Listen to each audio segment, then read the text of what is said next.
Cryptocurrency swings hard. Future prices aren't fixed. Bitcoin can move like a volatile Nasdaq name, not like cash in your checking account.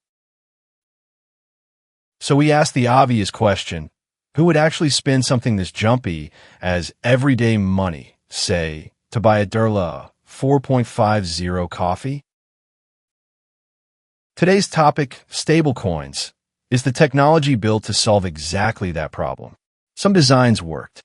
One design erased about 60 billion in a single day. We'll cover three things. First, the three types of stablecoins and how a peg works.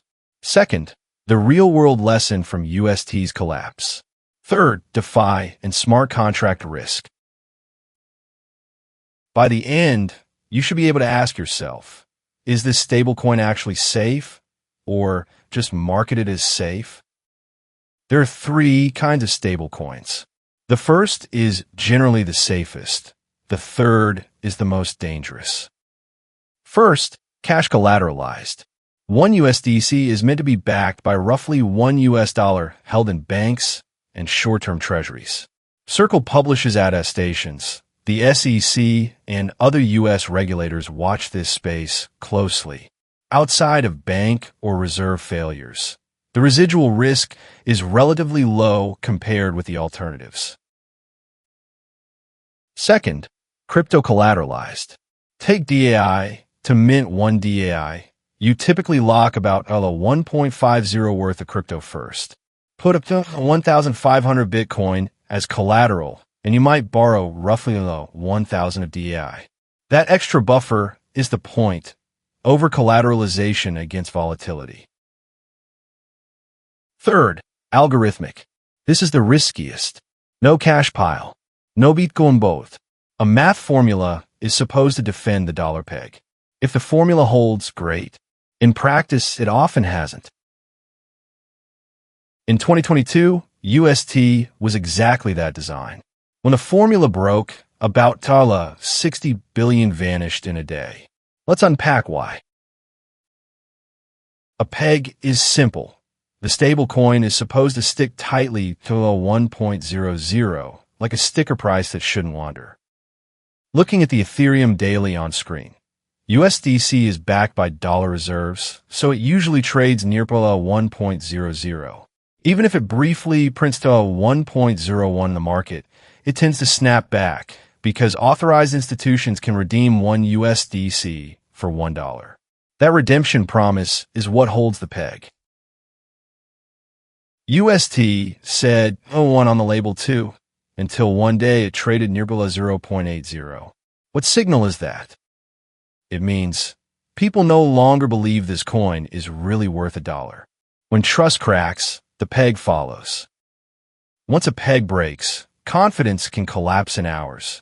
UST fell toward 0.10 and holders took severe losses. Trust can take years to build and less than a day to destroy. Same pattern you see when a bank run starts after a Fed tightening scare. On the Coinbase Bitcoin weekly in front of you, rewind to May 2022. UST, an algorithmic stablecoin, fully collapsed in about 2 days while risk assets sold off across crypto and even rattled broader markets like the Nasdaq. The mechanism worked like this. You could swap UST and a sister token called Luna to supposedly keep both near below 1. No cash reserve. No Bitcoin both. Just 2 tokens guaranteeing each other. That guarantee depended on the Terra Foundation's ability to defend the system. Exhaustion of defenses was baked in from day one. Without cash or hard collateral, the real backing was confidence alone. A 프로덕트 콜드 앵커 프라미스트 러플리 20% 일듀온 UST 디파지츠. That number is absurd in a world where the Fed's inflation target is 2% and a high-yield savings account might pay around 4% a plus. 서스팅 20% 멘트 민팅 모어 토큰즈 엔드 서플라이 익스플로디드. In early May, after a large sale pushed UST near the 0.98, panic spread instantly. Crowds try to swap UST into Luna, but almost nobody wanted to buy Luna. Trust was gone.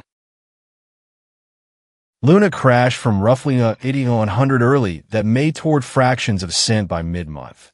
UST slid to 0.10. The lesson: once trust breaks, you rarely get it back. Recovery is close to impossible.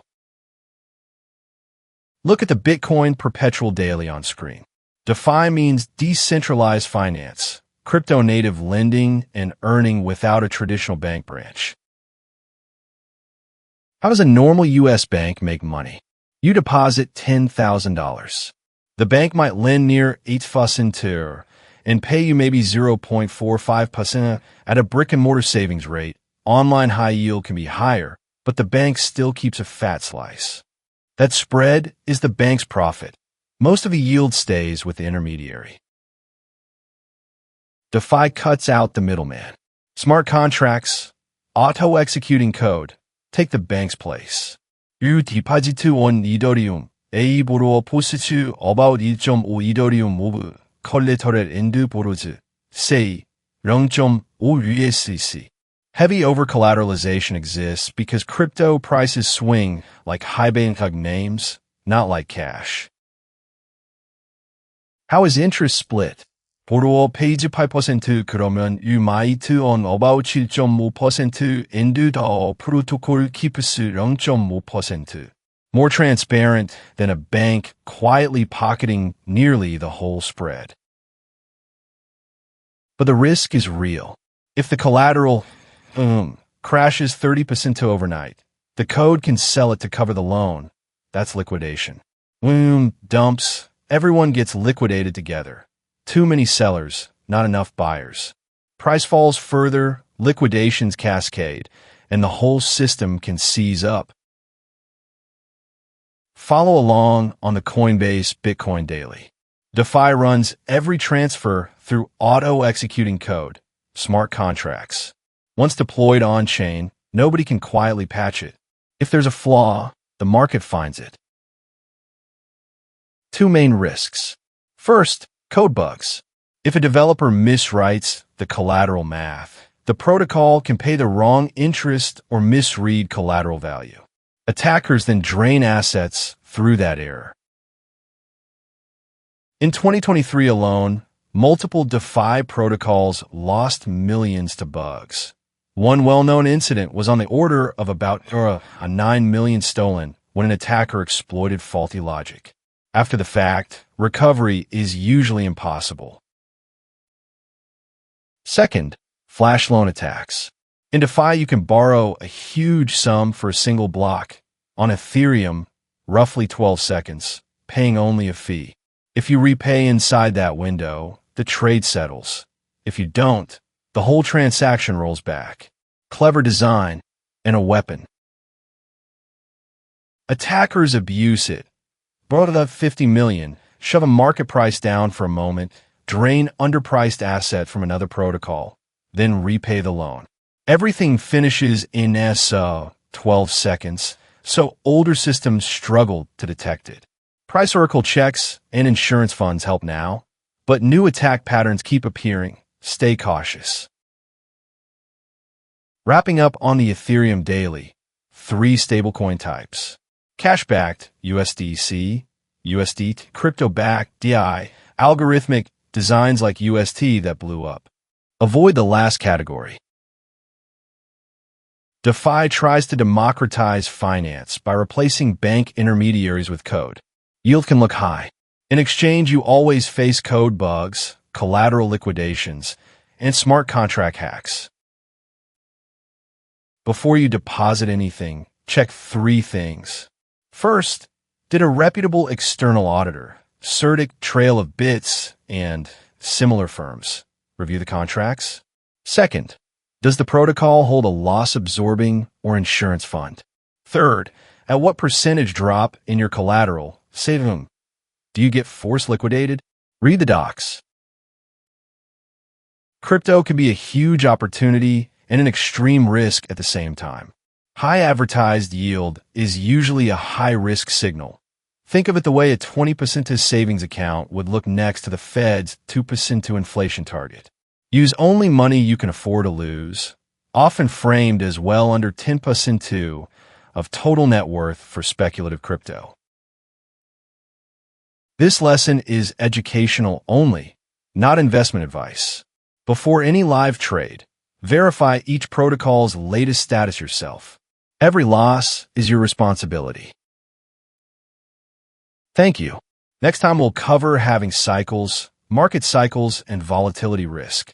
Please subscribe and hit like if this helped.